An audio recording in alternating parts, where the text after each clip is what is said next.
dans le château, nous mettons un point d'honneur à vivre à l'intérieur avec ce que ça peut représenter comme contrainte et comme exigence. Ce château est dans la famille Pénautier-Lorgeril depuis 12 générations et depuis 400 ans, ils ont préservé son histoire et son vignoble. Je vous emmène donc découvrir ce château de Pénautier que l'on surnomme le Petit Versailles du Languedoc. Une maison, c'est pas comme une personne, mais ça a beaucoup de résonance particulière avec le temps, avec les personnes, avec l'histoire. Et c'est vrai que quand on y vit, il y a des choses qu'on sent, des choses qu'on voit et qui, je pense, peuvent nous permettre de mieux la vivre et de mieux la rendre accessible. Il y a des contraintes qui sont liées d'abord à la taille, parce que chaque chose est un peu longue, un peu plus compliquée. Il y a des contraintes qui sont liées à l'esthétique, parce qu'on est dans un univers qui est classé, donc on ne peut pas faire n'importe quoi.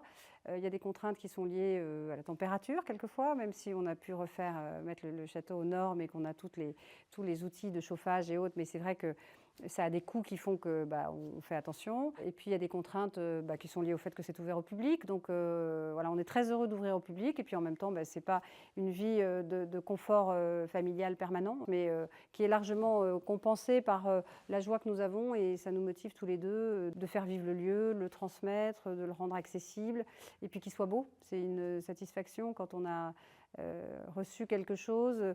On se sent plus un maillon de chaîne et on a envie de le transmettre et de le faire vivre dans toute sa beauté. Le château de Pénautier a été construit à partir de 1620.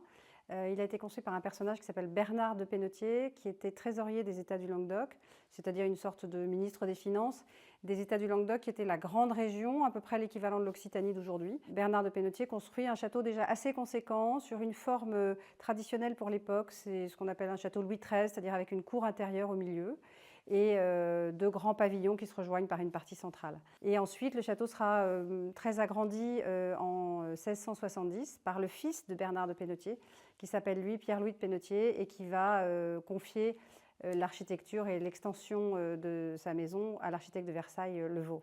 On est ici dans la chambre du roi. Le roi Louis XIII, qui est alors âgé de 21 ans, traverse le sud de la France en 1622. Il fait un voyage important pour son règne, c'est un de ses premiers grands voyages. Et il s'arrête à un certain nombre d'endroits, dont Carcassonne, et il est accueilli par Bernard de Pénautier, qui est premier magistrat de la ville, c'est-à-dire l'équivalent du maire, qui va lui donner la harangue, c'est-à-dire faire le discours d'accueil.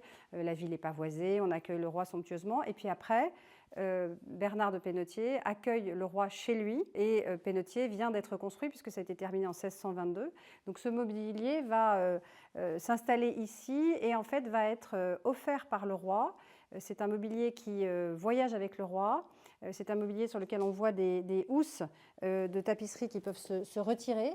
C'est un mobilier qui est aujourd'hui classé. Le roi va le laisser en cadeau après son séjour le 14 juillet 1622.